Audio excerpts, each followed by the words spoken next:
स्वागत है दोस्तों। फास्टैग को लेकर एक नया अपडेट है। अगर आप भी एक फास्टैग यूजर हैं तो आपको भी यह वीडियो पूरा देखना चाहिए। 17 तारीख से नए नियमों को लागू किया गया है। अगर आप फास्टैग लगाए हुए हैं फिर भी आपका दोगुना जो है टोल टैक्स लग सकता है, अगर आपने इस वीडियो को पूरा नहीं देखा और नए नियमों को अच्छे से नहीं समझा। तो जाहिर सी बात है आपको दुगना ना लगे, उसके लिए वीडियो को पूरा देख लेना चाहिए। साथ ही वीडियो को लाइक और शेयर जरूर कर देना चाहिए।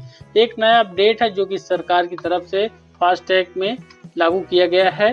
फास्टैग होने पर भी लगेगा दुगना टोल। 17 फरवरी से इसको फॉलो करना होगा नया नियम।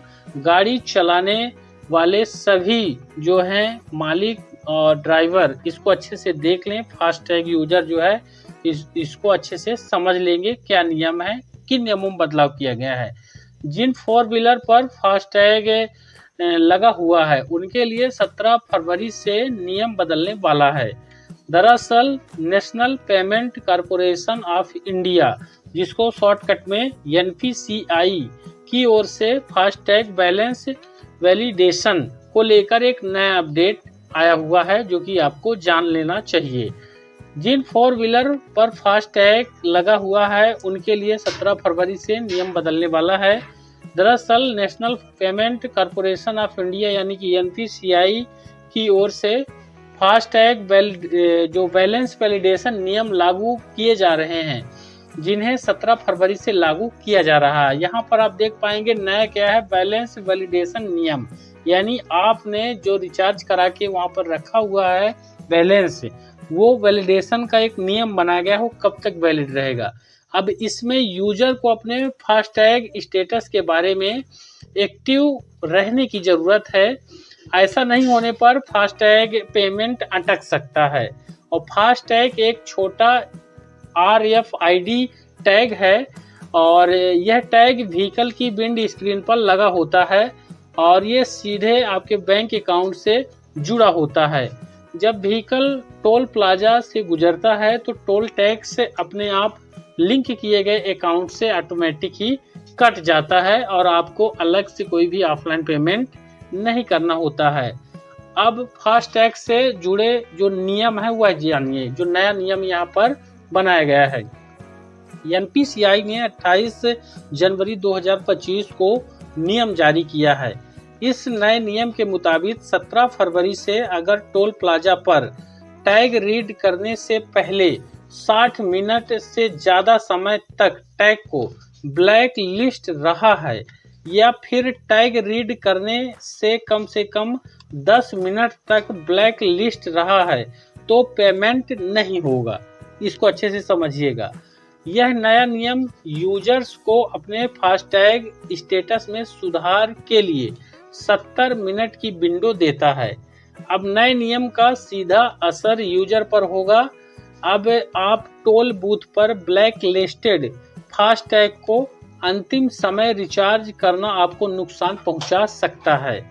आपका फास्टैग ब्लैक लिस्टेड है तो तुरंत रिचार्ज करने से पेमेंट नहीं होगा। यानी आपको जाहिर सी बात है कि अपने फास्टैग पर यहाँ पर बैलेंस रखना अनिवार्य यहाँ पर किया गया, नहीं तो ब्लैक लिस्ट होगा और आप जब भी टोल में जाएंगे और वहाँ उस समय रिचार्ज करेंगे 1 घंटे यानी 60 मिनट या 70 मिनट, तो आपका रिचार्ज वहाँ पर शो नहीं होगा।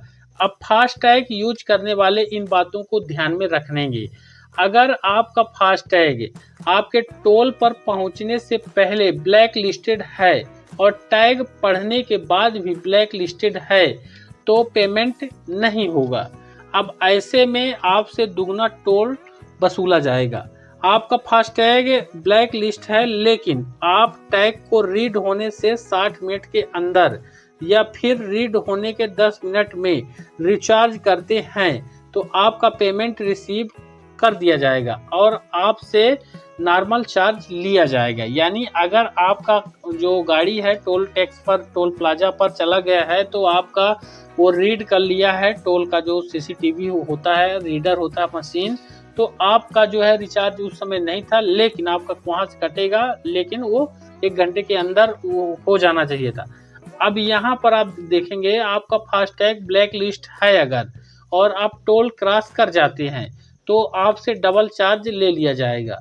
अगर आप टैग रीड होने के बाद 10 मिनट में रिचार्ज कर लेते हैं तो आप पेनाल्टी रिफंड के लिए रिक्वेस्ट कर सकते हैं। आपको कोई एक्स्ट्रा चार्ज नहीं लिया जाएगा। इसका मतलब है कि आपको फास्टैग बैलेंस में मेंटेन रखना होगा।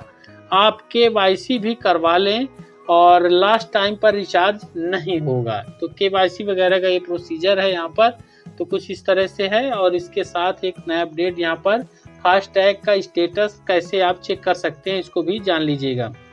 स्टेटस को चेक करने के लिए परिवहन विभाग की ऑफिशियल वेबसाइट पर आपको जाना है और यहाँ से आपको चेक ई चालान स्टेटस या इसी तरह के ऑप्शन को सेलेक्ट करना है।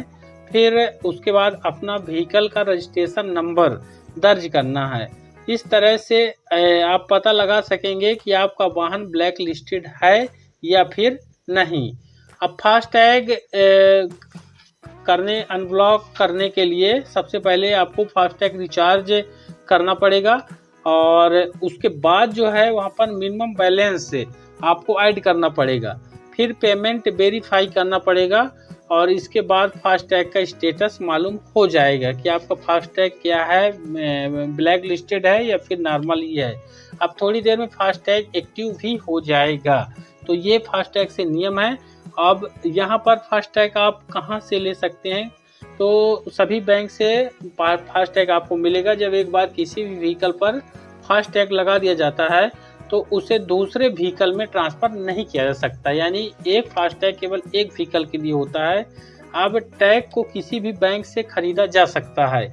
ये राष्ट्रीय इलेक्ट्रॉनिक टोल संग्रह यानी कि NETC सिस्टम का एक हिस्सा है। अगर फास्टैग प्रीपेड अकाउंट से जुड़ा हुआ है, प्रीपेड, तो ड्राइवर को बाकी अमाउंट जो है खत्म होने पर अकाउंट को रिचार्ज करना होगा।